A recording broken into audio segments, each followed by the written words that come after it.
Good evening, everybody. It is Tuesday, the 4th of April, 2023.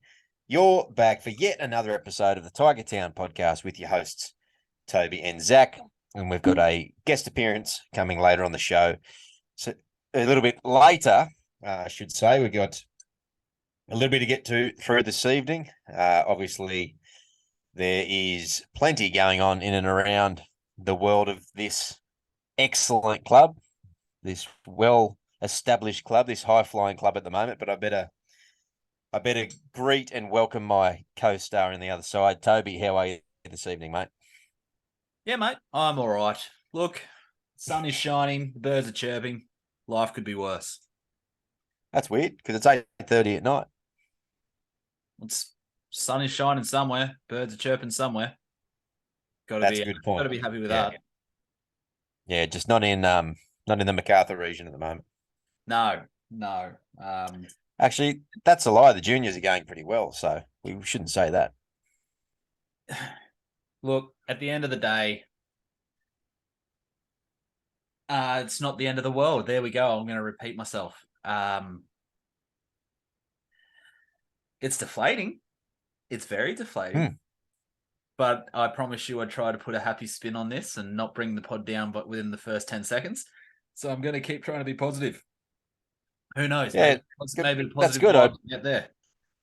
I appreciate it, mate. For some reason, you look like you're being waterboarded, trying to put on that positive spin. Just a little bit. Yeah, it looked like you're being stretched on the rack and being tortured. But look, nevertheless, good for you. Yeah, it's a hard one. It's a hard one, and it's definitely I'm definitely gritting my teeth and smiling through that. But you know what? Like let's look at some positives. The positives are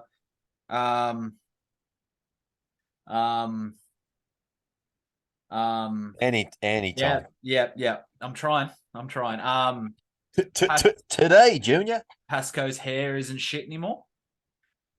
Oh, did he get a haircut? No, he's just not as shit as it was. It's still shit, but it's not as shit. So understandable. Hey, Tigers played the Broncos on Saturday evening, 46 points to 10. Was that the final score? 12?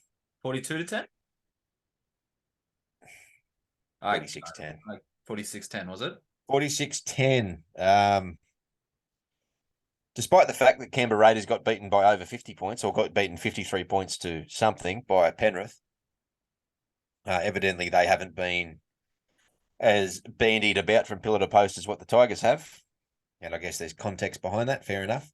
Yep. So off the back of that particular performance, what did you make of the game other than the obvious? So look, I said this, I work with quite a few Broncos supporters. And they obviously gave me a fair bit of stick today, and yesterday. Actually at one point somebody even started playing the Broncos song when they score a try over the office loudspeakers today, so that was fun. Good. Yeah, but I said this to them. I said there's 4 things I can take away from that game. 1, bar injury suspension. If the Broncos don't make the top 4, it is a fail of a season for them. I think that they are very, very good this year. I reckon they'll get the spoon? Broncos? Yeah. No, they'll challenge us in the grand final. Yeah.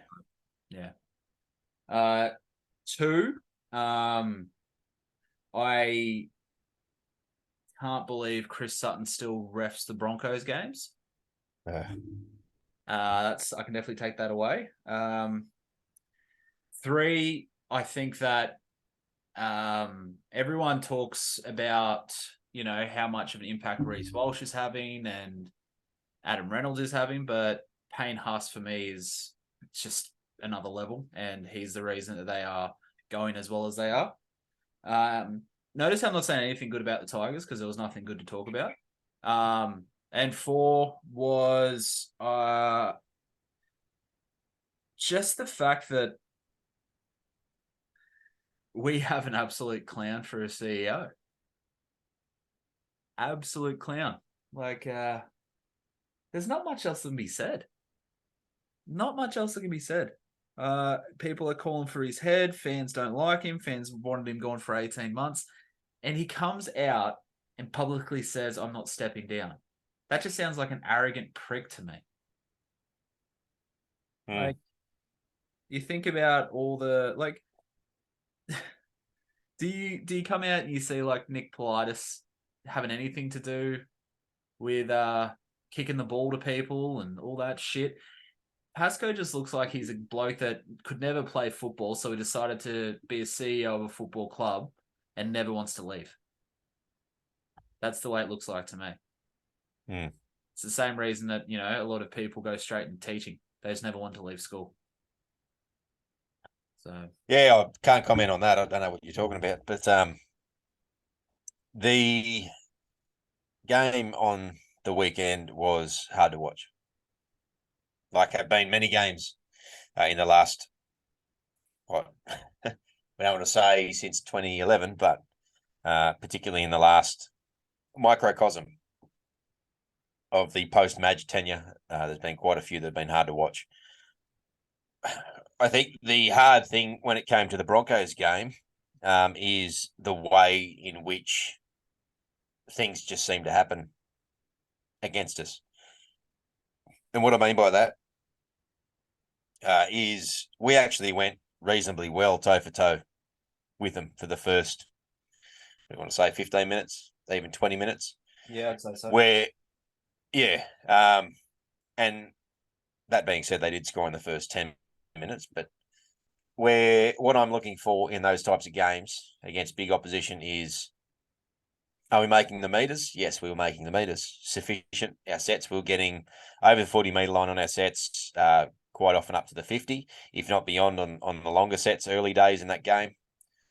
Our line speed is another thing I look for. Our line speed was as good as it's been all year. And I can't speak to the later in the second half as things start to drop away, but our line speed for at least the majority of that first half was quite good, continually quite good. Yep. The other thing you look for is kick chase pressure. And the kick chase pressure in the last few weeks in particular, or for this year, has been very disappointing. I think they've obviously got a bit of a tactic to kick high, kick long, and form a solid defensive line, stay outside the 10 meters, and then just basically take the tackle. So there's not a lot of pressure on kicks. There wasn't a whole lot of pressure on high kicks, but the long kicks, the chase was reasonable. It was acceptable. But what seemed to happen, and you mentioned Chris Sutton the other day, we might get to talking about him in a little bit. Hyper unimpressed with his performance as a referee. And no, I'm not blaming the referee for that scoreline or that performance. He doesn't miss tackles. He doesn't drop balls. No. The reason that Chris Sutton's name gets mentioned is the nature by which the Broncos seem to be so easily piggybacked out of their own end early in the game. And anybody who sits there and says that a referee can't have an impact on a game, doesn't miss tackles, etc., doesn't understand in the modern game, in my opinion, they don't understand the modern game, how momentum can be so artificially inflated from one team to another with certain decisions, and how even getting a 50-50 decision go against you, which is quite literally a toss of a coin, those types of decisions can be discretionary, they can happen. That can lend itself to an avalanche of possession for 6 to 8 minutes. Now, I'll use a simple example, not from one on the weekend, but let's say that there is a hand in a play the ball and a team gets ruled a knock on. They challenge. There's not sufficient evidence to overrule. However, the hand was there. Therefore, the knock on stands. That team then has pressure on them to defend. There might be then 2 or 3 repeat sets. So all of a sudden, there becomes a period of time for 6 to 8 minutes, and this is just a hypothetical situation, where a team is under the pump doing excessive tackles and expending excessive energy. If that comes really early in the game, that immediately puts them behind the 8 ball. Now, the situations we found ourselves in were the penalties and the piggybacks out of the Broncos' end. And it happened just way too easily. And it was remarkably innocuous, these indiscretions that he was pulling them up for.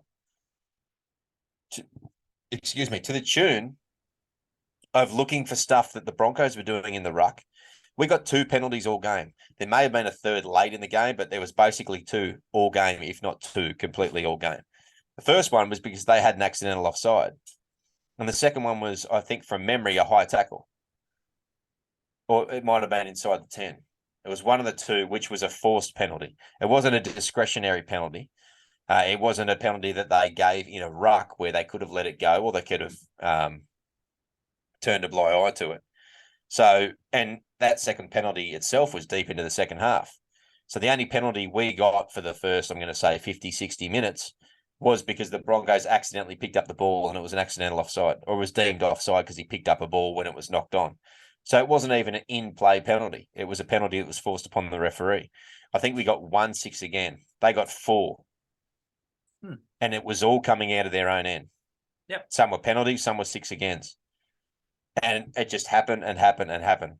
And it just looked like one bloke was refereeing. And the reason that I bring that up, I did say we'll talk about it later. Obviously, I've fallen into talking about it now.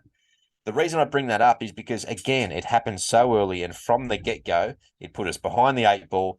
They made excessive tackles that they didn't need to make, or beyond what the Broncos had to make.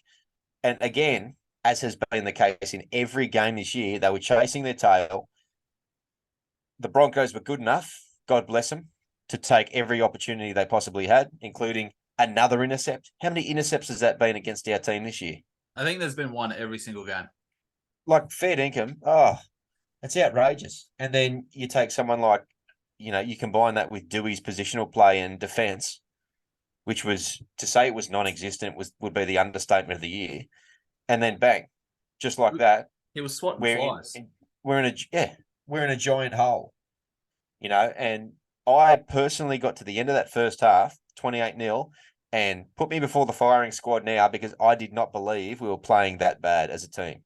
I actually thought it was one of the better team performances. If you go back and you look at those tries, the way in which they were scored, they would. Let's go through them. One of them was an intercept, Cobbo's try. Okay, so that's an intercept. That is what it is. That happens. Again, we didn't execute. They snaffled it. Ricky goes straight through.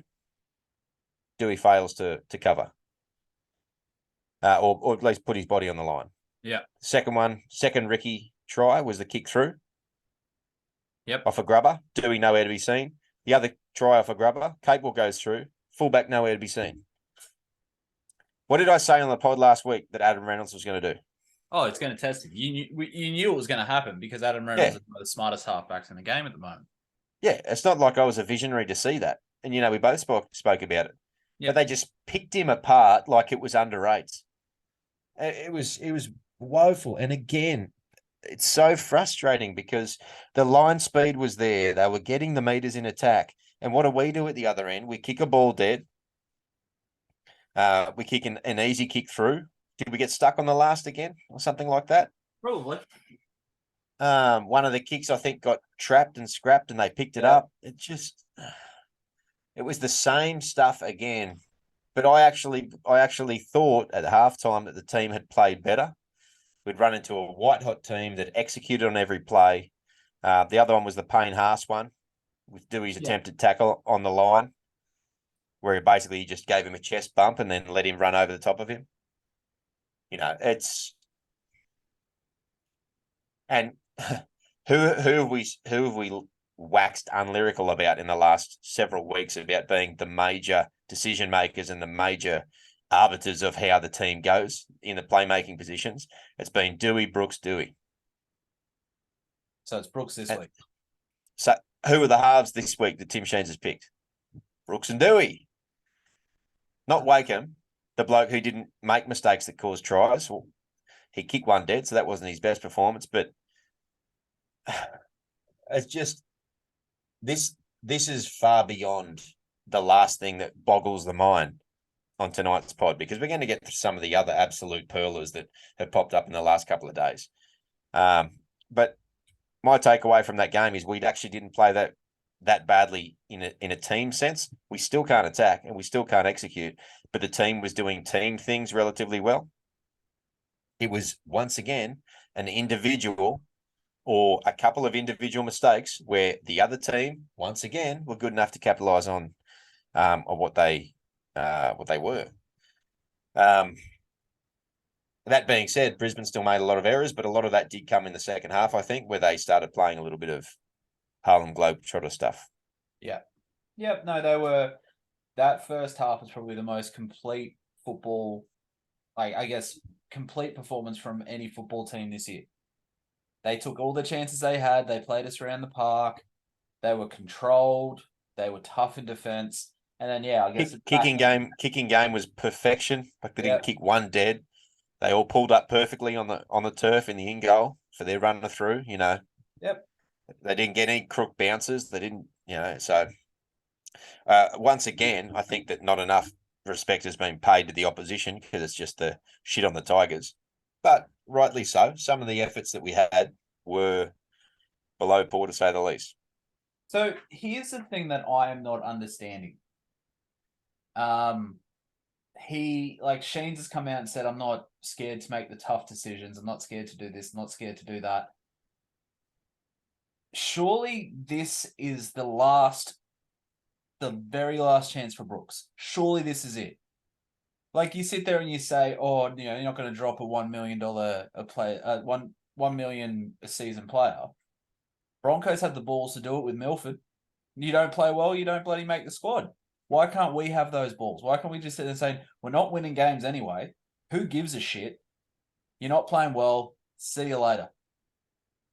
Sheen sat there in the press conference 2 weeks ago when he moved Dewey to the back for the end of the end of the Bulldogs game? Yeah. And he said in the press conference, he's the best fullback in the club, talking about Dewey. He was that bad on the weekend that he's since ended that experiment. Are we? I have not been. Sheens has no idea anymore. Well, I haven't been buying into any one iota of that stuff. I don't believe you lose it. I think that knowledge is there in place. I don't know whether he overestimates the quality of some of the players in the squad or overestimates his coaching ability. I don't think that its age is an issue. I don't believe that.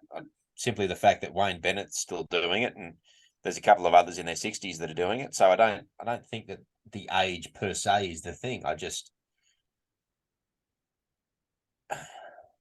lot of us look back with rose-coloured glasses on Tim Sheens and what he did for the club for the majority of the time that he was here, the first stint. And it wasn't in and of itself a raging success, even though he got the premiership and there was 2 top 4 finishes in there, because he did miss the finals many years, more years than he made the finals. However, in the meantime, as many people have pointed out, he hasn't been in the NRL for 10 years. And he didn't exactly have the most successful stints in the Super League. This is hindsight in many ways, and we are still a month into the competition. And I actually don't believe that we are that far off some of the other teams around our area. But the selections are the thing that does me. But we had this same conversation last year and the year before with Madge. Imagine his selections. They baffled us. We could not understand them. So, 2 different coaches, 2 different mindsets, same mentality that, they select people that we cannot understand why they select them. Or they train well. Okay, who gives a shit if they train well? Do they play well? No. It doesn't translate onto the field. Doesn't translate into attack. Doesn't translate into defense. Why don't you just fucking cut your losses and try something else? But they don't. Honestly, it's like a conspiracy theorist in me. Is there something else going on? Because these aren't just, does Brooks have like a video of Pascal banging his mum or something like that? Who knows? I don't get it. Oh, there's a special guest. Hello, good boys. Can you hear me okay? Yeah, that's we've got you there. Photo. Yeah, listeners, beautiful. we've got Todd here on the line. He's Sorry, guys, come in. Starting video. Yeah, right, mate. All good there, yeah. How are you guys? Yeah, mate. Oh, look, we're doing all right. You caught us mid rant, but it won't You be the called last it- for the you called show. it That's for sure. venting. You called it venting. Well, we need to find out what you guys have touched on so far because I'm sure there's a lot more ranting to come. Oh, mate, we've got several topics to open up tonight, but we're just going through the Broncos game and moving on to team selections. Where are you sitting Yes. with Sheensy's selections at the moment? We haven't gotten to this week's team per se, but just some of the decisions he's made. Look, I think I said it to you boys. So we're going to say Kapoa's a second rower, but no, he's a centre. But no, now he's a winger. Like Yeah, that's he'll be one thing. fullback next week. Yeah, and that's exactly right. Like that's a head scratcher to start off with. Um, Obviously Brooks is still there, but when we go through our depth in terms of players, we don't have too many that can replace him if he doesn't want to take. Like I don't see. There's nothing to lose at this point. Like why not just chuck Will Smith at halfback? Why not put Wakeham at halfback with Dewey at 6? Like I don't know why he's so determined. This is Sheens I'm talking about to stick with him. Um, and I'm not a Brooks hater. I feel for the dude. Like he could be the most hated man in rugby league right now, and he doesn't deserve it.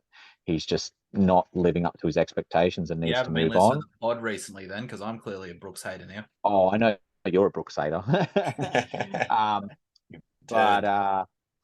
other than that, I mean, it's just like the team was came out today, and you expect something based on the awful performance we saw on Saturday night. And we really haven't got anything from it. We've got let's just hope again. Let's just, Yeah, yeah, and like I was saying before, like in the last couple of weeks, all we've done is we lambasted Brooks for his effort 3 weeks ago. Then it was Dewey's turn, and it was Brooks again, and then Dewey's shocker, and yeah, then he had the same issue against the Broncos. It was Dewey again, who was just absolutely disgusting at the back. You yeah, know, causing points. These key decision makers, Brooks and Dewey being the two I'm talking about, are causing points. They obviously didn't cost us that game on the weekend, but they're certainly playing considerate roles so far in the game, considerable roles, I should say, in costing us not only points but games. yeah. And yet we roll around off the start of the month, sorry, the first month of footy that we've had, and who do we see back in the halves again? The two blokes that are causing the biggest headaches for the side. It it boggles. Like you said, Look, Kapara on the wing is another discussion, but just in terms of the half situation, are we just over a barrel? Do we have no options left? Waken but I gets mean, dropped. yeah, it just doesn't make a lot of sense. It's almost like they they've gambled on Brooks. So we went to the start of the year and we said Hastings can go. We want Clemmer, and obviously there's all those issues involving that where we think there was a disagreement with Bateman being there. Whatever. We let Hastings go and thought we're going to put all our money on Brooks, and it's almost like they're just going to let this horse keep running. They're just like it's all good, everything's fine.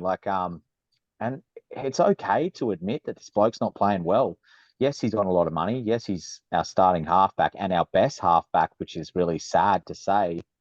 But you can make you can make a change. Like the the biggest divide is happening right now. Like every single thing that's posted on a Tigers forum, the Tigers official Facebook, Instagram, and that is being met with so much hate. It's Mm, ridiculous. There is not mm. one positive comment coming on any post. I'm talking anything. And And this is from yeah, supporters like within the club. yeah, So this isn't even from external people clowning on us anymore like it has been in the past. no, exactly From right. And that's the thing. this is from supporters of the club. People, they're over Yeah, it. yeah, exactly. And this is more of a reason why Sheens can go, okay, I've got to drop him. Like I've got to drop one of them at least and say, this is the way it's going to be. We also talk about Laurie as well. Like what's Laurie done? I know his first two rounds weren't fantastic, but he he is the best fullback we've got at the club. Mm. I believe. And he's not even in the 18 jersey. He's not even on the bench anymore. So what's he done? So there's so much reason right now within Tiger's world for Sheens to make some really drastic decisions, and he's not Mm. making them. And I Yeah. don't know what he's holding off for. Is it the buy? Does he make the decisions after the buy? I just don't know. That's Yeah. that's why I was saying to Zach, like just before you started, the conspiracy theorist just comes into me. This just comes Yeah. out. It's like, what is happening? Like I said, just as a tongue in cheek sort of comment, does Brooks just have like a picture of Pascal just banging his mum or something like that? Like just a tongue in cheek sort of thing. Like what is going on? Because you But can't sit there for the last 5 weeks, and I'm obviously going to focus on Brooks right now, but Dewey's in the same boat. You can't sit there in the last 5 weeks and say that they've done enough to no, keep their spot. They haven't. no, And now, no. like, here's a suggestion. Maybe, what does a good 5/8 do? Just sort of sees what's in front of them, plays the ball. Why don't you just try bloody sinking and wake him in the halves? Who knows? Could you really do much worse than we're doing now? Probably not. So it's just Well, like have have the halves. So Wakeham kicked for, was it Papali'i that scored off the high ball? Yeah, yeah. yeah. And that was Wakeham. Yeah, and so that was a Wakeham try assist. I Yeah. don't know if either Dewey would have had one try assist from Dane Laurie earlier in the year. I would like to see how many try assists those two have over the course of the year. I'm not sure if Brooks has a single try assist yet. Brooks has Oh, one. So one Brooks for is the Brooks for the is break last. to Yeah. Staines. Brooks Yeah. is last in the try assists. Dewey is second And in the second last group. does Dewey have one as well? 2, I think. Okay. So we've scored so few tries, we can recount all of them in a month worth of football. Yeah. I believe, back to what Todd said about the hate, like if this team was just a poor sad sack of a team like the Doggies were a while ago or Parramatta, people start feeling sorry for it. And people get over it and they don't like it. But if the squad has no talent in it and they know they're stuck and they know they're going to have to wait to be able to recruit better and get some more money back in the salary cap, I'm not going to say people are patient, but people at least are a little bit more understanding. But it's the fact that this squad has actually bought very well. And everybody, every man and their dog, Blind Freddie and his deaf neighbour can see the fact that exactly where the problems are. And it's the fact that the club, whether it's pig-headedness, ignorance, different perspectives, whatever the case is, they're going against what everyone in the entire planet that has never even seen the Tigers play know is the problem, or know it is at least the key to the problem. If we're 0-5, we can handle it to a degree. Like I said, if we're a sad sack of a team, we deserve to be on the bottom. But, over a month ago, so many Tigers people, all of us included, came into this season with a bit of hope because there was a new regime, there was all this positive spin and talk, and it was backed up by decent signings. They're in the new centre of excellence. Everything was going in the right direction. And it's just fallen off a cliff in the space of a month. Mm. And I think it's just a perfect storm of all those things. The selections that are being made that baffle everybody. The fact that everybody's been so like woefully let down in such a short space of time, and then you add the context of the last decade. Well, that's exactly right. I think the preseason, the promises that were made, even the trial against the Raiders, like we were ready to buy our premiership tickets. We were just, the excitement was there, and it's just like a balloon's just been popped and it's all over. So you can handle losing to Brisbane on the weekend. They're a good side. They're coming first. And they were gunning for us because we've embarrassed them before. So and we've got a winning record against them in the last few years. But those first 3 rounds, and obviously I haven't been on. You guys have discussed them, but I haven't been on. But they were just disgraceful, and then you sort of start to think, oh, we're just getting combinations right. And now it's like, no, it's you guys, there's something seriously wrong with this club. There is something seriously wrong with this side. And unfortunately, and again, I'm not a Brooks hater, and I feel for the bloke because he's copping it fucking royally. You're a $1.1 million halfback, and you need to step up. You need to be able to control that team. He is one of the quietest on the team. He doesn't talk. His decision making boggles me. Like I'd rather he just get tackled on the 5th tackle than some of the shit he does. And he's been doing that. yeah, he does that. He Yeah. definitely does Yeah. that. Yeah. but the kicking dead, like these things you practice day in, day out. And anyway, it's a pretty bad thing. Have we touched on the jersey yet that I just brought to your attention? No, Have we Have you brought got that it? up yet? nah. But I want to get Do you back. want to add it? No, I want to Well, get back we to just the Brooks discussion there. The fact that he is a $1.1 million player, the fact that he, garners that sort of attention. I'm sorry, it opens you up to criticism. It opens up to being bashing because you should be making the right decisions. You should be doing this. He just he. It's getting to the point where it looks like he's doing it on purpose in my eyes. And I know he's not, and I know that's not happening, but there was one instance 2 weeks ago where, he threw that pass. He could have, if he threw the Harbour Bridge pass to Kapoa, it would have gone over. But he decided to try to go through, or he threw it into an opposition player. Now, he had copious amounts of time to make the right decision, but it's like he chose to make the wrong decision. And that's just like, I watched that, and all I can think of is, something's happened. It's just a fuck you to the club. It's like, nah, I'm just going to play. You're going to pay me. Who cares? Well, it's obviously I don't not, think that. but it happens. It happens so often that it's laughable. If you were to roll a dice and you've got a 1 in 6 chance of taking the right decision, every sixth time you're going to take the right decision. And if we're creating 5 to 10 chances a game, he should be having a try assist or half a try assist a game. But it's not even that. Between him and it's not just Brooks, between him and Dewey, their decision making has, to your point, almost looked like it's been deliberate. And obviously it hasn't. That's a silly argument to make, but it has been that bad that it I don't know what else to say other than the fact that it's laughable. Like on the weekend, again, Adam Dewey had an overlap where he was attacking the right-hand side, and instead of passing early, he tried to go himself. And I just said, again, pass the fucking ball, Dewey. Like, it's the same thing that happened weeks and weeks and weeks ago. Well, I can't remember who it was we played, but he did it 2 or 3 times then, and against the Bulldogs, and then they threw an intercept, and it was just. But these blokes, dead set, are the worst decision-making set of halves, or at the very least, at the moment, they are the worst decision-making set of halves, and they're our starting halves this week.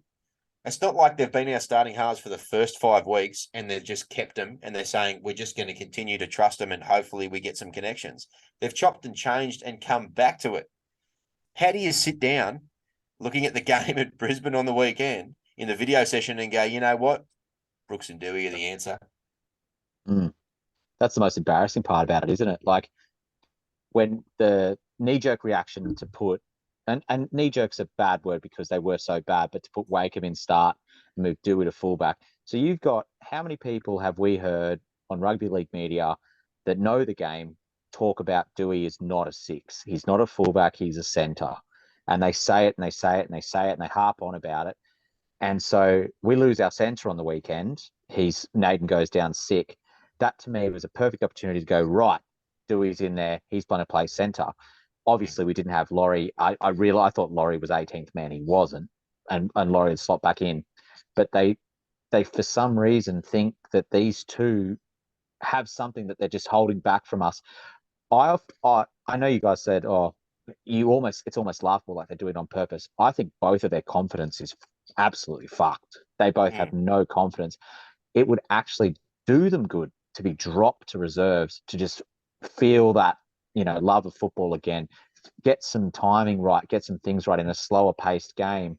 And it's nothing wrong with it. It's so frowned upon because they're your starting halves. You know what? If this week we came out and said, Sheen's name's a team today, he goes, I've got, fullback regardless. I've got Will Smith starting at 6 and I've got Brandon Wakeham at 7. We'd all be like, okay, all right. He's making some decisions. He's deciding that this isn't good enough. But instead we've just gone, oh, okay, we tried moving Dewey to fullback and that was fucking terrible. Put him back to 6. Let's do that. And Brooks, just keep doing what you're doing, baby. You're doing good. And I just don't understand it. Honestly, No, it's I know. it's I ridiculous. said before you came on to Toby that Sheensy sat there in the presser 2 weeks ago when Dewey had to move to fullback. I think they hooked Noffa, moved Staines to the wing and put Dewey at fullback for the end of the Bulldogs game when we had that little burst. And he goes, look, Dewey's the best fullback in the club. 2 weeks later, he's hooked him. How do you go from the best? How do you not have your best fullback in the club playing fullback in the whole preseason? Yeah. Just decide 3 weeks in that he's all of a sudden the best fullback in the club, and then 2 weeks later go, oh, you know what? Maybe he's not. And this got us to talking about Sheens' selections. So is he past it? I don't know. I can't imagine that Benji Marshall with his, and I've still got full faith in Benji Marshall. If he was put in the hot seat next week and he was told, you pick the squads, you run everything, I've got no doubt that given enough time, he could start to form at least what the players are doing into something different. But this just has Sheens written all over it for me. And yeah, that's baffling. Something has to give. Like Will Smith can't play till round 10. He's a training trial. Okay, fair enough. So we've got a spot. Now that Amalo's gone, wouldn't you just? Yeah, but bear in mind we've got a bye next week, which takes us to round 7, which means we only have 3 more games until he can play anyway. Yeah. So you would probably keep that spot available because he can play first grade from a New South Wales Cup contract without taking that spot. So I don't think you would waste that spot on somebody that could play in a month or so's time. But yeah, I take your point. You know, like show us that you recognise the deficiencies. The deficiencies are the decision makers. So even if you put Wakeham in, who is probably maybe 1/4 to half of the ability to generate points, maybe on their good days, than Brooks and Dewey. At the moment, they're generating sweet fuck all. No. You know, they're averaging between them less than a try assist a game. 3 try assists combined over 5 weeks. Sorry. Even if Wakeham puts up 0.75 try assists a game or whatever stats you want to work out, if he's contributing 8 try assists a game, that's a vast improvement. That's nearly a 2 times improvement. And I don't know who you put in 5'8". No. But yeah, I don't know the options. They backed themselves in the corner when they went all in on Brooks and Dewey. Yeah. And it's gone belly up so quick. And the problem is we still look at that forward pack, and I don't think it's overly subjective to say that forward pack is world class. Yeah, absolutely. No, absolutely 100% agree. That's the thing. You kind of start to think, the problem comes down to the halves. That's the whole thing. Appy's looking half-assed because Appy's trying to do too much. He's used to shoveling the ball out to the forwards, bring them hard onto the ball, and then the halves take care of the rest. He doesn't have to worry about that. Now he has to worry about that because these blokes just are not doing what they're supposed to be doing. So we have to sort of look at the next option. And I think that you're right in regards to the selections of Sheens. You can't help but get sucked into the media when this sort of shit's going on and they start to talk about his record when he went to the UK, how he took a team to relegation, and he also didn't do much at a big Super League club. He wasn't very sufficient there. Look, I don't know if you guys have touched on it. I was a Madge hater and I stay a Madge hater. I am glad he's gone from the club. I didn't agree with his ideas. I didn't agree with the way he played football. But I kind of wanted something new, something to bring through. Serrato was a big, big loss in my opinion. And the fact that you've got to think about with him, he toured the facilities. We threw everything at him and he still said no. So what did he see that he didn't like? That's the big thing, isn't it? So we go back to this coach who we have had success with, who is our, he'll always be a fantastic coach for us based on 2005 and those seasons around then. But maybe these ideas just aren't working. And what do you do? So, yeah, that's the biggest thing. Does he quietly step aside and just let Benji start running the team without saying anything? Maybe that's the option. So I'll put some questions to both of you. It'll be twofold. Firstly, is it too soon to do anything in that regard? So in the coaching structure, we're a month into a 5-year plan. Is it too soon to do anything? And I guess if it's not too soon, or if you were to do something, what would be the move that you'd do? I'd go with what Todd suggested. I'd go with have Benji step in, but let it look like it's Sheen's doing. So that Sheen's obviously doesn't. It's water off a duck's back with him. He doesn't particularly take it on. It doesn't phase him.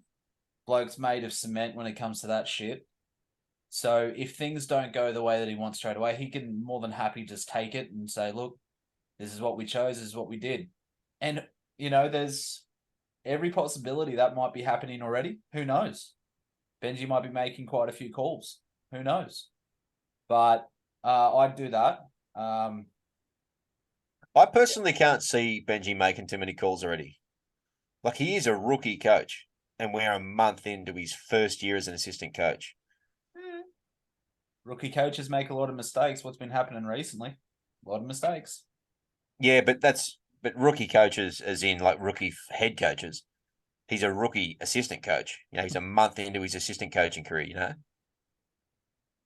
Yeah, but there is something to be said that somebody who's played over 300 games has a pretty good feel for the game to sort of slot straight into an assistant coach quite easily. I don't disagree. And like I said earlier, I'm actually looking forward to what Benji's going to bring. I think it's going to be a vastly different situation. And look, Wayne Bennett's the best judge, right?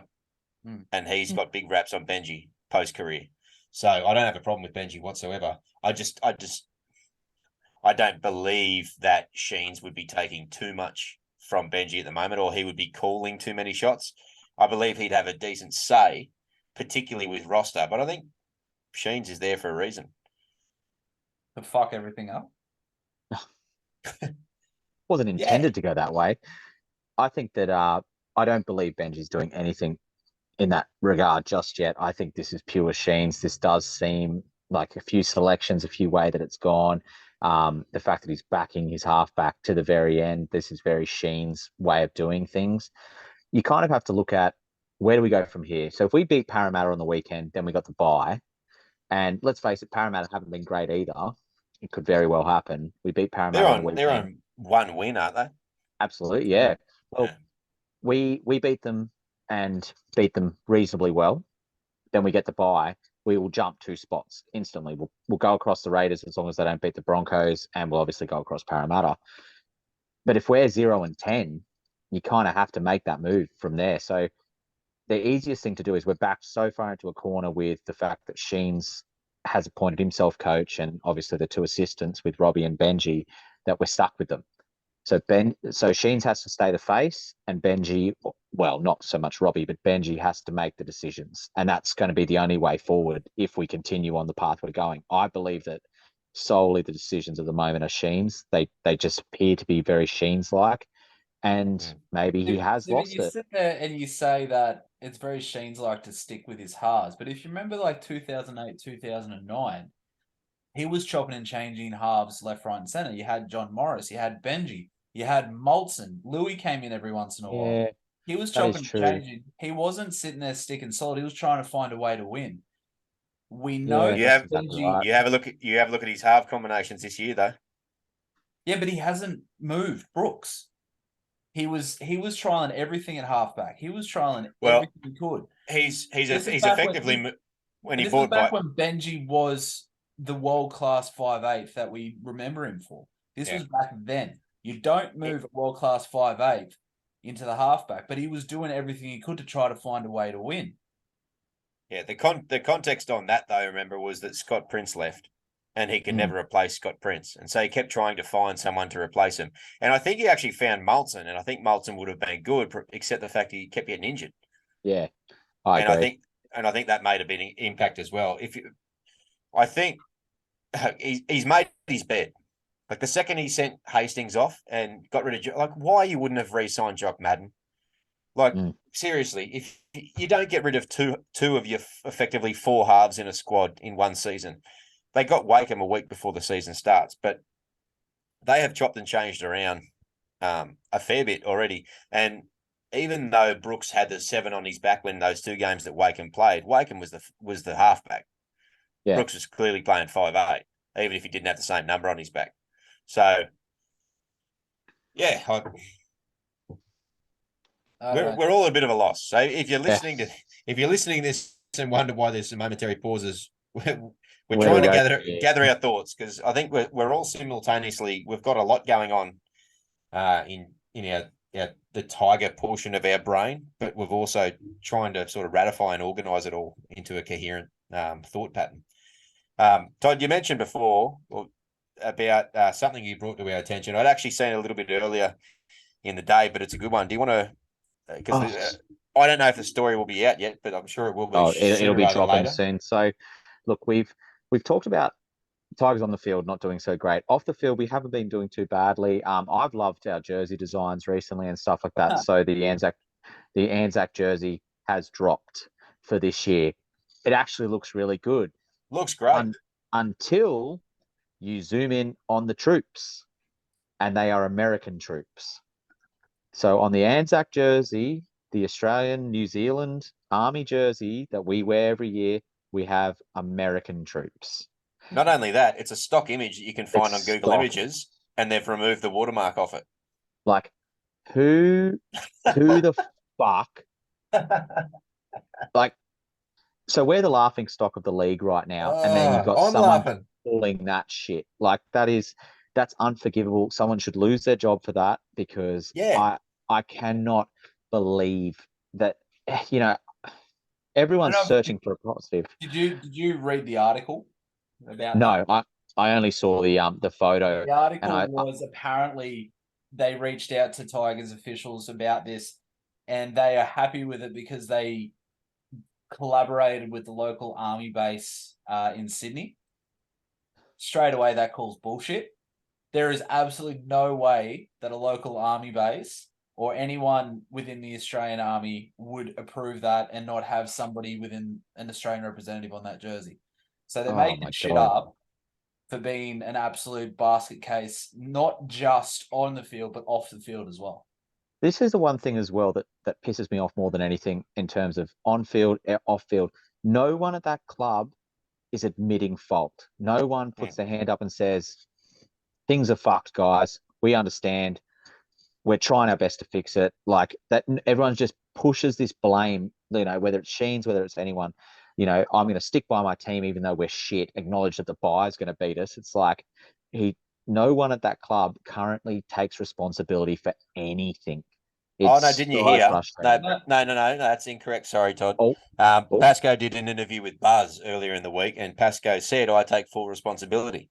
I'm fully accountable for where the position that the club's in at the moment." Okay, so he's going to step down? Oh no, God, no. Okay, but thank God he said that. So exactly. So accountability. I don't know what that means. It sounds nice. Yeah. Are you going to give us, like $5 back to all the members, or what's the go? Yeah, free jersey each. That'll be nice. I want the commemorative Anzac jersey from the year. They'll be in the discount bin. But he also to Pascoe's credit, he takes a lot of accountability for a lot of things. He took a lot of accountability for the Center of Excellence. He took a lot of accountability for getting us out of the red, out of the black. He did this. Oh wait, it's all been the business side of things, which no one gives two shits about. Yeah, no one cares. Cost us $725,000 on our salary cap because of his ill decisions. 6 months, 6 months suspension. Look, it must be said that Justin Pascoe has taken the club from a club that was constantly in debt and working out of shitty facilities on a broken down field, effectively moving to demountables, to a club that has close to the best, if not the best, rugby league facility in the country, and are making a profit of millions of dollars a year. That has to be said. In terms of the financial situation, Toby and I have talked about this at length. Toby's favourite title for Justin Pascoe is Chief Financial Officer. Yeah. So in terms of the financials, he has 100% done his job. Phil Gould, of all people, made a decent point, and he said CEOs come in different shapes and flavours. There are CEOs that know how to completely rebuild clubs from a football perspective. There are CEOs that know how to get the corporate dollars in, and clearly he's the latter. So if that's the case, stay the fuck off the team bus. Get the hell off the field kicking a footy before the game. Get the hell out of the dressing room off your phone, and stay the shit away from the club, and stay in the office and keep bringing the bucks in. Because I tell you what, Sonny Jim, if you keep fucking turning out a football side like you've been producing lately, those memberships are going to fucking disappear. you're going to have no revenue, and then sponsors are going to walk away, and you're going to really have to earn your keep. So Yeah. whether it's accountability or not, something needs to change in that regard. Absolutely. I 100% agree. And when you put it this way, so other than let's say Ben Eichen for the Broncos, can you guys name any other CEO for any NRL club? I can't, Don but I'm Furner sure for the Raiders. Like Blake Solly oh, you got a few. Or from I was going to say Rabbitohs. every single person knows who the Tigers CEO is. And I think that's the way he likes it because he wants to be that center of attention, this, that, and the other. That should if he's that good at finances, okay, stay the fuck in your office and don't come out. I agree with you. I said this to Yeah. Zach just before you jumped on. He reeks of a bloke that used to play football, loved it, absolutely fucking sucked at it, and he doesn't want to let go of being involved in a club. You know the irony of that? What's that? He's not he wasn't even a rugby league man. He comes from an AFL background. Oh, there you go. So well, fuck off back to AFL, mate. Yeah. There you go. Yeah. I know, but yeah, Yeah. it's again, he's a symptom, or he's one of the variables. We could talk Sheens, we can talk our halves situations, our squad, we can talk the CEO. There's a myriad of situations that put us where we are. The bottom line is we're not winning football games. No. And something there needs to change and needs to improve. And the way forward has never been muddier. And I tell you, we have seen some pretty low times as supporters of this club for the last 30 odd years. And I reckon this is almost as low as it's been. And you say that now, we could go lower. Well, to this point, we could always go lower. But, yeah. And part of the reason being, I think, is the juxtaposition between where we all sat mentally a month ago off the back of that Canberra trial heading into the season and then where we are. I think the dip and fall in this month has been the biggest off a cliff. And they're just coming thick and fast. Excuse me, these stories like Buzz Rothfield, jackass, ran another story last week about like Farah not being able to work with Betfair or something because he was involved in the club. It's like, no shit. But it was across the fucking Daily Telegraph. Tigers, former Tigers legend or Tigers star in run-in with Tabcorp or whatever the hell it was. But it was just yet another one that you can just sit there and just roll them off to sell your papers, and the media is just having an absolute field day. And you know what? With shit like this jersey, more power to them. Get into them. Yeah, and that's exactly right. What was yesterday? The shit about Laurie on social media. Oh yeah, Dane Laurie. And where do you blokes? Where do you stand on that? Oh, I agree with you. What you said. He's a All Stars teammate with him. He was just like, it's not a good look. Don't get me wrong. It's not a good look. But I don't think there was any malice behind it whatsoever. I think he just was liking a mate's try. Yeah. These the Indigenous boys are all very close. They all, they would give each other so many props on social media. So I'm not reading into it at all. It was on the NRL's official Instagram. It wasn't the Broncos Instagram. I have no problem with it whatsoever. It's just the fucking worst timing. And then there's also these reports that he's not happy at the club, and nor should he be. He's been dropped when he's probably our best fullback. So that it's just a storm in a teacup again. It's just more like, so we had that today. Tomorrow's going to be this jersey where we put American troops on there, stock standard American troops on an Anzac jersey, which is going to just fucking go nuts. There is nothing that riles people more up than when you disrespect the Anzacs, rightfully so. And it's just going to keep going and going until, as you said, Zach, we win some games. As soon as we win games, guess what NRL 360 are reporting on? Not us.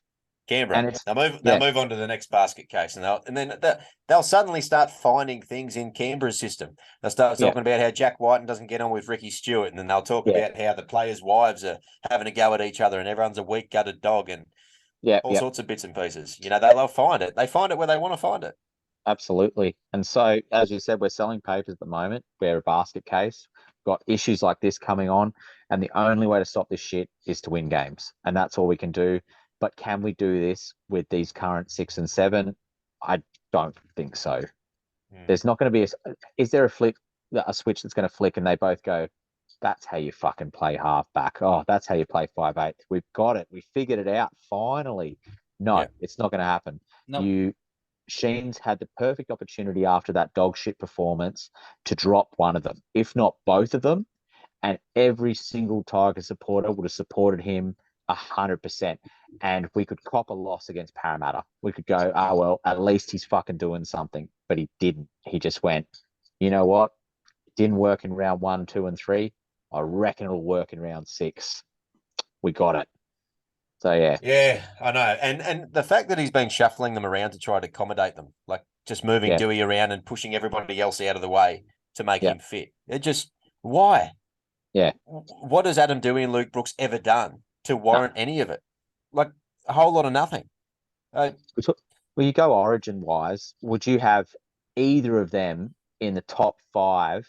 Let's go top 10 to take a 6 or 7 jersey off our current halfbacks in New South Wales. No, I wouldn't have them in the top 10 of who's available. They'd be So, lucky to be in the top 17. yeah, And exactly I'm, right. I'm not joking about that. Like there would be multiple clubs that would have 2 halfbacks better Yeah, than ours, or 2 5'8s better than ours, particularly on Timberlet current form. Sharks. Yeah, absolutely. You know. So, yeah, Well, it's we'll just quickly go through the team list this week.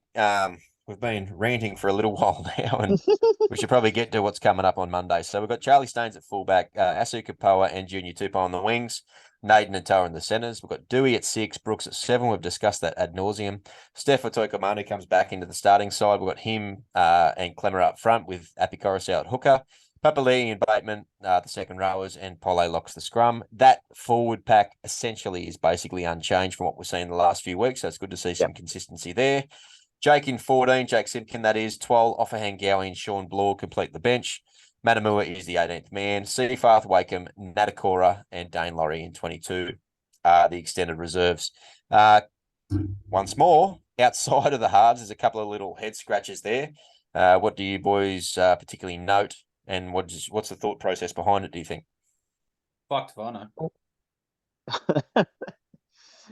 know. Was there any word why Joffa was dropped in the first place? Did you guys spot No. any? I didn't find him to be worse than anyone else in that I Canterbury found him game. to be better than most. Yeah, I actually picked him as captain at the start of the season. A few of us did, yeah.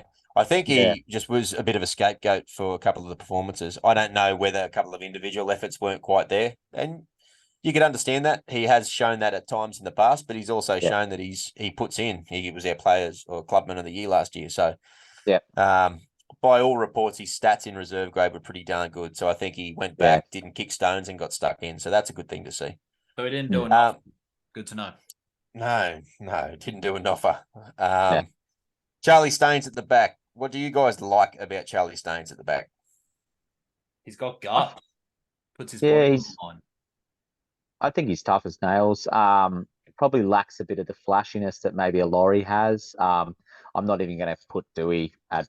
We're not comparing Dewey to any of those fullbacks. No. Staines and Laurie are much better options at fullback for me. I like Staines. I love his speed. I love his. One thing I've noted though, he's slunk into that current Tigers pattern of not being a support player. When we make breaks, he's nowhere to be seen, especially when at fullback, which is really concerning. But otherwise, he's pretty solid. Defensively wise, he's good. Yeah, I mean, I'd prefer to have him on a wing with Laurie at fullback, but obviously that's another conversation. We don't know what's going on there. So yeah, I'm happy with it. Kapoor on the wing. Yeah, Kapara on the wing.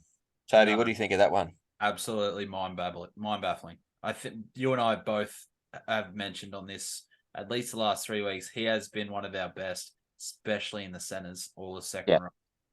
Mind-baffling. Like, why move some of your best players out of position? Like, this is the thing that, again, I can't fathom. Like, I try really hard to have an idea of what he's trying to do or what he's trying to achieve with it. What are we not seeing behind closed doors? I don't know. But like you said, I don't agree. I don't agree with it. But I can tell you what I think he might be thinking with Kapoa. I got a theory. I think Sheens likes big, powerful wingers. He's got one in Tupou. Tupou's been really impressive. He's probably been the Really impressive impressive. yeah, that's fair. most impressive back this season. Yeah. I agree And with that. Kapoa has shown, like we said, like he's been playing out of his skin, and he's almost a victim of his own versatility in some ways. I wouldn't have him on the wing. I'd probably be playing Staines on the wing and put Laurie back at fullback, and I'd be putting Kapoa in the centres because I certainly don't want Toa in the centres after his defensive effort on the weekend. It was good, wasn't Disgusting. Like I think I even used that word live when I watched it. Anyway, but yeah, he's been doing too well, provided that he's got, touch wood, his hands sorted out these days. We all know that a couple of years back that was one of his major issues, but he can do a job on the wing. He's big, fast, and powerful. So out of the back end, I thought it might have been to maybe Mark Sevo, which again would make sense, but they're on opposite sides. They're both number two.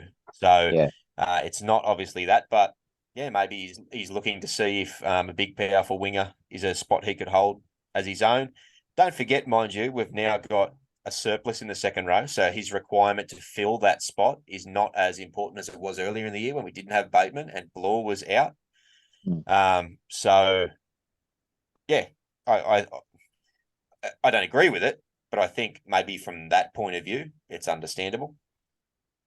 Probably also got him thinking tough yardage, getting us those quick starts might be the reason behind it. Is he too big to play wing nowadays? Because he's packed on a lot of muscle. Yeah, that's the thing. I haven't seen speed from him like we No. have in the past. So I'm wondering if he's got the toe anymore.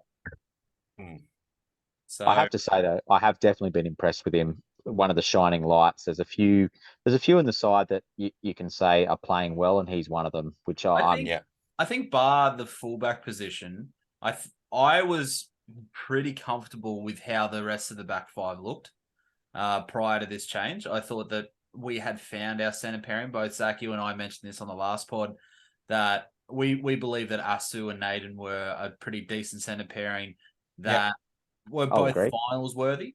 I thought that Tupou was just finding his feet, just getting better and better every week he was in the side. I thought Staines was serviceable on the wing. I thought he did the job. What do you like about Tupou, you guys? Because we all nodded in agreement when we said that Tupou's coming along and we're really pleased. What specifically have you liked about him so far? I personally, so I mentioned this again last week. So obviously his returns are really good. He seems to break the first tackle every single time, no matter who he's up against. But his decision-making in defense has been has impressed me continuously. Like last year, he was caught out of position quite a few times. He was still very green, very raw. You can tell he's worked on that in the off-season. He really has. He slides really well. When he needs to jam, he jams. I just think his defense has just come leaps and bounds. I'll agree with that. Also, his toughness. I reckon he's tough as nails. He's really taking those tough carries and trying his guts out. There's a number in the team that are trying. Maybe not the Broncos game. I think a lot of them gave up at that point. But there's a lot that are trying, and he's definitely one of them. But he's tough, really tough, and not afraid to get smashed, which is what you want to see in your wingers. I reckon he's bulked up and grown into his body a bit. And yeah, I agree. I reckon he goes looking for the hard stuff. He puts his hand up and he runs hard. You know, that old adage of off the back fence. You see him, he's always on the run when he's getting his balls, and he goes flat stick. So he looks to me a lot like a young Kenny Mamalo in many ways, which your beauty. We just got rid of the old broken one. So we got a new one. So he's one too that the way his body is built and how fast he is, and I've seen him in New South Wales Cups with his hands. He's one that I wouldn't be against, trialing at fullback and trying to train him there. I think he could actually do it. Like, give him a bit of time. Sorry, Tupou? Yeah. No, Mate, let's bring him back and get him to play fullback. Tupou spent the last couple of years playing a lot of fullback in New South Wales Cup. Yeah. Yeah. And they did that with the guys of building into that same sort of thing. I actually reckon that he's getting a bit too big, and he also is remarkably quiet. so he's not a good enough communicator, basically. Yeah. Which is going to hold you back. And if he ends up, I don't know what he weighs now. He must be up over 100 kilos easy. But if he'll grow a bit more. He's only 19 or 20, I think. So he'll grow into being, 109 kilos. You can't play fullback at 109 kilos. You just no way. unless you're Latrell Mitchell, and then you sort of pretty well. If you're Latrell Mitchell, but then you've got a very unique game style, and only Latrell can sort of pull that off. So, 27 meters in please. 30 minutes. He's good for it. yeah, exactly. I love Latrell. I'm not a Latrell bayer. He's 102 kilos, Tupo is he? Yeah. So he's a good winger body. Yeah, I like it. But I agree with you, Toby. I think he could definitely slot into that spot. What happened with the big, young fella from Kebra, Buller? Is he injured at the moment? Because that was one Sheens was like, I'm not scared to throw him in. Yeah. And knowing what we know, Sheens now, with a bit more water under the bridge, I don't know if I trust his judgment. No. Buller has been good in the smaller grades or the lower grades. He hasn't set the world on fire, but he's also been injured the last couple of weeks. So I'm not sure if he's back this week or not, but he may well be. But yeah, the last couple of weeks he's been out. So that'll be a wait and see proposition, I guess. I'm going to skip the halves because I think we've just about run them all the way down. Forward pack. So the only real change, I guess, is Steph in the starting lineup. He was named there last week. The late change was him to the bench. Does anybody have a problem with him being back there? Do you think he's best suited run on or bench? Do we stay the same? Still think bench? Yep, I think that Joffa should start, get the grunt work done, and then get an angry Steph on there and get him to break down the middle. I'll agree with that. Yeah, I think your bench props, Twal and Offa would be ideal. Joffa to just do the hard yards. He knows what he's doing. He's a veteran of the game now. Him and Clemmer to just do that. I really think we need this ball playing Clemmer. Let's stop it. I'm saying no more. I reckon he just needs to take that ball and get up hard, look for that offload, get those meters. And yes, he's doing that, but this ball playing stuff, we've got to go back to basics. So I rate what he's been doing, and he tries his guts out. You can't go against that, but he's playing a game plan that's not suiting him. Didn't suit him at Canterbury. He never played like that at Canterbury, which was his most dynamic football. And he needs to just start putting that ball under the arm, running hard, getting those quick play the balls for Appy. That's what I think needs to happen. But I agree with Toby. Get Joffa in the starting lineup and play Stefano off the bench. I think that's going to be his best position with Twal to kind of come in. So yeah, I agree. I reckon that's the best way to use him. I think that what I would do would actually be once 12 comes on, he plays out the rest of the game. So probably bring him on at the 25th minute because both Joffa and Clemmer can do big minutes. 12 can then play 15 to half and then play the majority of the second half. And if you got interchange in the last 15, you want to take him off, then you can take him off. But 12 can play minutes on end, and we all know that he makes his tackles in the middle and locks up that centre. So I 100% agree, Todd, with what you're saying about the passing before the line. I've never been a fan of it. Canterbury introduced it early with Hasler and Cassiano and Eastwood and the likes, and they got results because it was really new. I would actually prefer I find that the offloads have been up this year, which is really pleasing to see. Pole, Law, and Clemmer in particular, and Bateman because he's Bateman. They've been massive proponents of popping the balls away, and I reckon that's our best bet. I reckon win that middle with Steph, Clemmer, who are man mountains, Fanua with his quick feet and quick play the balls, and then you got Bloor who's a hard runner and Offa Hangowie as well, like solid forward pack in the centre. Win that middle, get those offloads and second phases going, and you combine second phase play with finding the front and quick play the balls and Appy Coruscant and people pushing up in the centre with Staines. There's a simplistic game plan. You don't need to do 200 passes a day. You don't need to throw cut out passes from your props out to a prop, out to a second rower, out to a lock, to another prop. Like strip it back, but still play front foot football. But I just think that's going through the middle. Why are you not going through the middle? Our strength is our forward pack. Go through the fucking middle. That's it. Yeah. Can you guys give me 2 minutes? I'll be back in 2 minutes. Yep, not a worry, mate. make sure he puts it on bloody mute. Yeah, all good. Yeah, but look, I agree.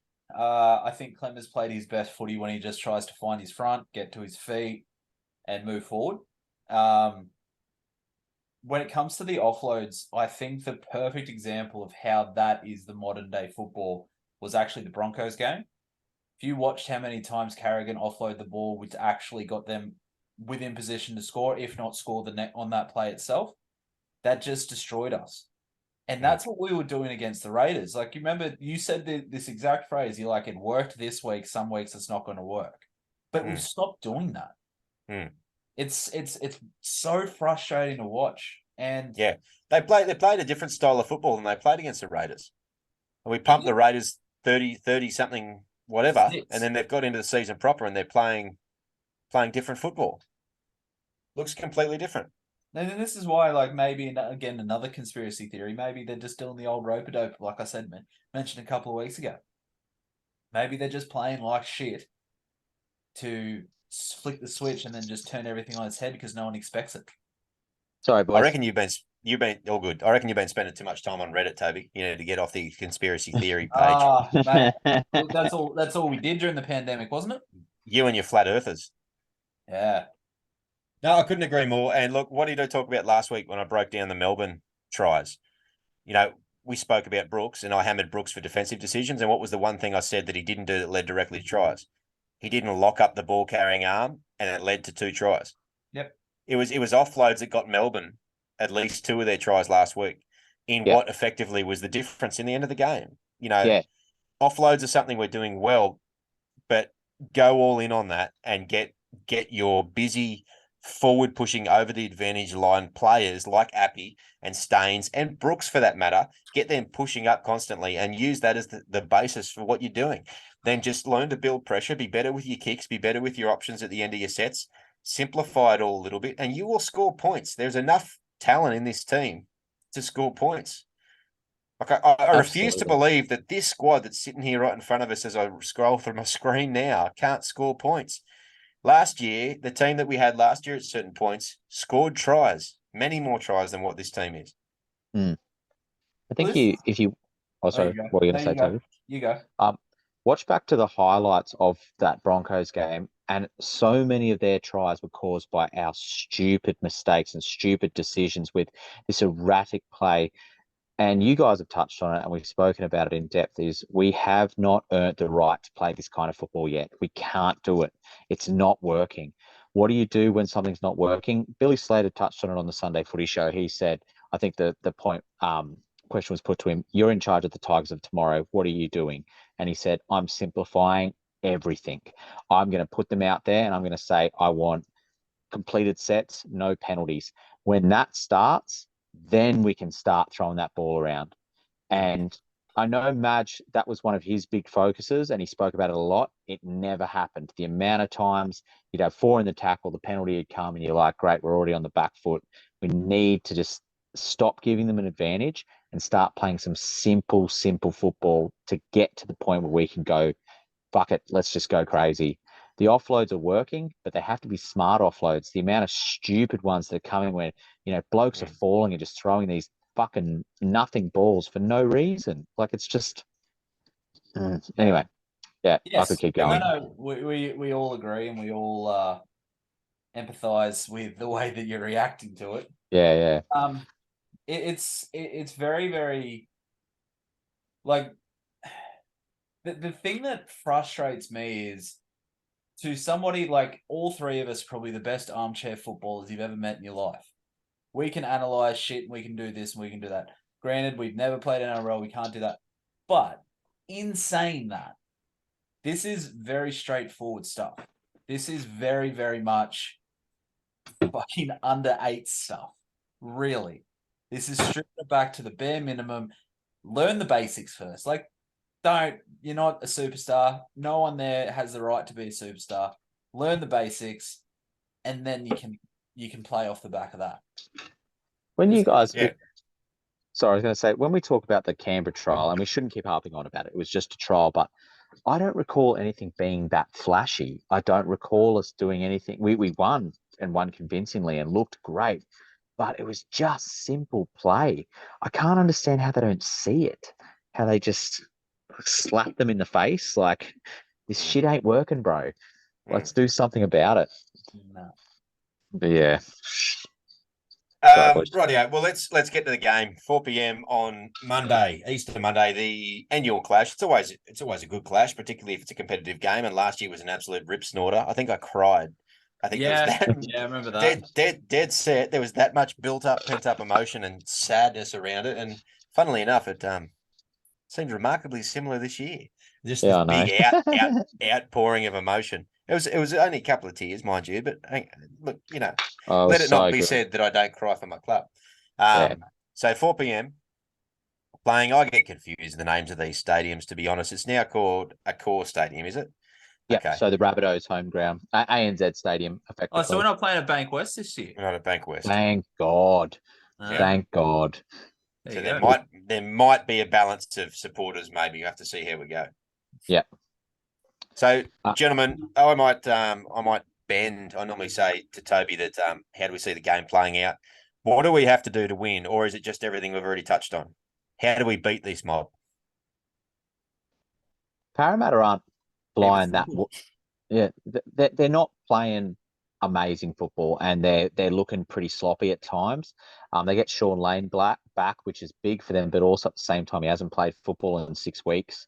Coming back from a broken jaw, we've touched on it. If we have to just win the yardage, and we have to make some smart decisions on that just tackle fives. I think that's the biggest thing about it. Um, there's a lot of emotion there. It's a big game. It's always a big rivalry with those guys. There's no reason why everyone's not going to turn up and just give it their all. Um, and I don't think I want to walk away going, I just want to see effort. I want to see a W. I want a win. And especially, this is, there's been many times for Brooks to stand up and say that this is my team. He's coming up against a bloke that they were willing to pay 1.5 million to replace him. Show him this is my team and I'm doing it right. But it's got to be done through the simple stuff. That's all they're going to win through. We play that ad lib Benji style of football that worked in 2005 ain't going to work with this mob. You've got to earn it. Yeah. Yeah, and that's No, what I think's going to. yeah, I basically mirror that. I believe the exact same thing. I think that it's everything we've touched on in this pod. It's everything we've talked about. It's it's just you know what to do. Like, it's not fucking rocket science. It's rugby league. You know what to do. You know how to fix it.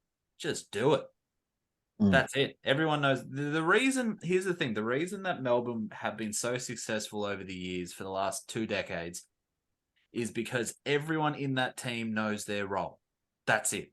Everyone knows their role. Everyone knows what to do. They're like the rugby league version of an NFL team. Everyone knows what lines to run. Everyone knows what what passes to throw. Everything like that. Know your role and shut your mouth.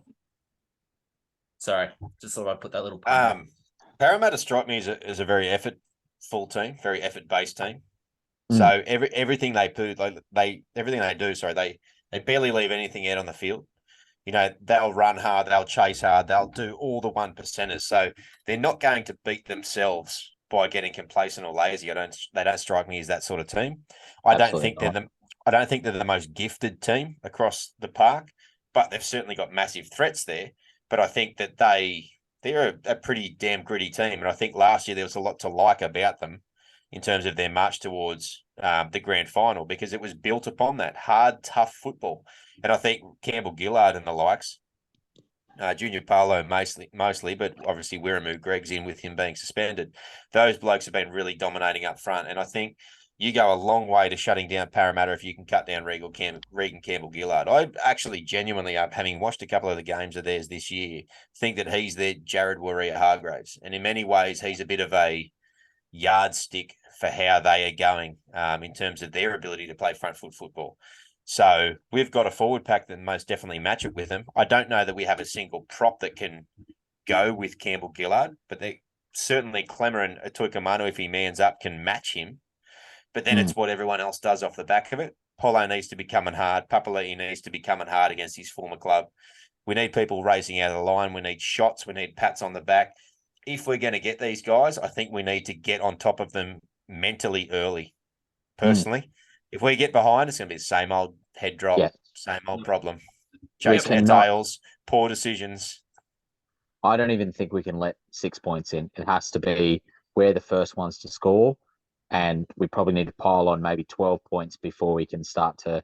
But I also see with this side, and we haven't seen it this year because they're not scoring any points. There might be a switch that's unlocked if we start to score some really easy points. Just running hard, going through the middle. Just the amount of times that if there was someone hanging off Appy's hip, we scored. We win that Newcastle game by 20 points. If there's someone hanging off him, he ran through so many times and looked around and there was no one there. And it's We nearly won the Canterbury game. Yeah. If we had played the way we played, even Canterbury, which is still playing pretty average, we probably won those first games as well. So, yeah, it's in there somewhere. We'll have to wait and see. But I think we've said it 1,000 times already. They're going to pull themselves, squad changes aside, selections aside, they're going to pull themselves out of this by doing the 1%ers and going in saying basically to each other, you blokes are coming out on stretches today. Yeah. Leave nothing in the tank. If you get flogged by 50 points, at least we know that it will not be for lack of putting in every iota of everything.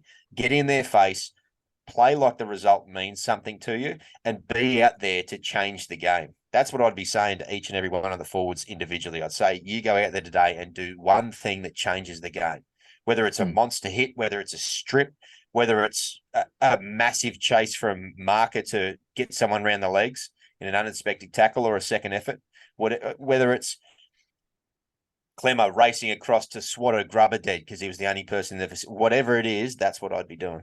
That's what I'd be saying. And I'd be getting the forward pack to run this game. I'd be saying, you blokes go and you show the rest of the side out there what we need to do. Absolutely. And they've got the bye the week after, so there's no excuse for leaving anything in the tank. You got a week off. Yeah, get stuck in. All right, boys, how do we see the game playing out? What do we think is going to happen? Am I putting you, Todd? Am I putting money on it? Have I? Well, we can discuss figures after the pod maybe, but for now, what's the scoreline you're seeing? Are you seeing a win? You know what? I see a win, and I don't know why.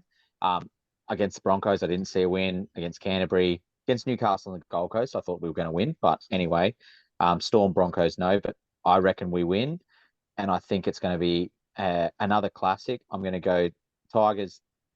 Let's go Tigers 22, Parramatta 18. And field goal, 2-point field goal or penalty goal? Oh, absolutely not. No, we will be absolutely ready to. We'll have no nails left. The hearts will be racing. That's my prediction. But you give me $100 to put on the game, I think I'm going to go Parramatta. So yeah, it's probably the safe bet. You wouldn't be betting your family on it. You wouldn't be betting your fingernails on the Tigers at the moment. Toby, what do you think? What's going to happen? I don't know if I've actually gone a win for about 3 weeks. I think I've gone loss. So you know what? I'm going for a win. I'm going to say we're going to win, and we're going to win comfortably. Oh, I'm going to say it's going to be 24-6. You know what? If that was to happen, we would be sitting here next week even more fucking baffled. Because it would be like, off. What now? You know, so that could almost be the worst thing that happens. At least if we get belted again, we know. Yeah, well, we knew that was coming. So just it would be boys. Consistent. I've only got 3% battery left, so if I die out, that's why. So I might love you some leaders there. Thanks for having me on. Love it. Oh, good. Anytime. Thanks, Todd. Mate, you're always welcome to join. All right, absolutely. We'll chat soon. See you, boys. Thanks, mate. Bye-bye. All right. Well, he's just ducked out, but good to have our first guest officially. Yep. I must say, you blokes look remarkably familiar. Familiar or similar? Well, yeah. Sorry, similar. Remarkably similar to one another. Yeah. Yeah. It's strange. Doppelganger of sorts. Yeah, I think we have the same mother and father. So. Oh, that's unfortunate for Todd. A little bit, especially considering it's so close to mine. Always good to get an extra insight and perspective as well. And First of many guests. Hopefully, yeah. Yeah, definitely. Hopefully we get asked the boss on next week. Let's hope he joins. Justin, yeah, well, he'll be looking for a job hopefully sooner rather than later. So Fingers crossed. you might be able to do an internship with us. We don't pay well, but we'll give you a haircut. What about that? Yeah, hey, there you go. Yeah.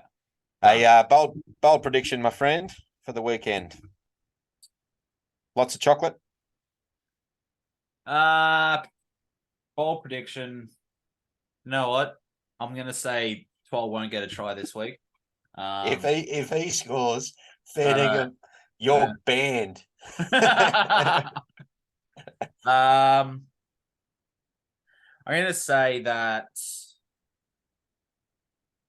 probably I think Asu plays out of his skin on the wing and scores a double. Okay. Yep, not a bad one. I'm going to say this week that Dewey will have 2 try assists. Oh God. I'd prefer Staines has all the try assists and the Halves do absolutely nothing, so that we can solidify that they need to piss off. I know. But therein lies the conundrum and the enigma that is these 2 blokes. I'm going to say that Dewey's going to have 2 try assists, or at the very least, he'll do his token slice through and then set up another one. So, yeah, I think he'll have 2 try assists, maybe one off a pass and one off a kick. I don't think you've given us your outlook on the game yet. Oh, didn't I? No, how I see it playing out. Yeah.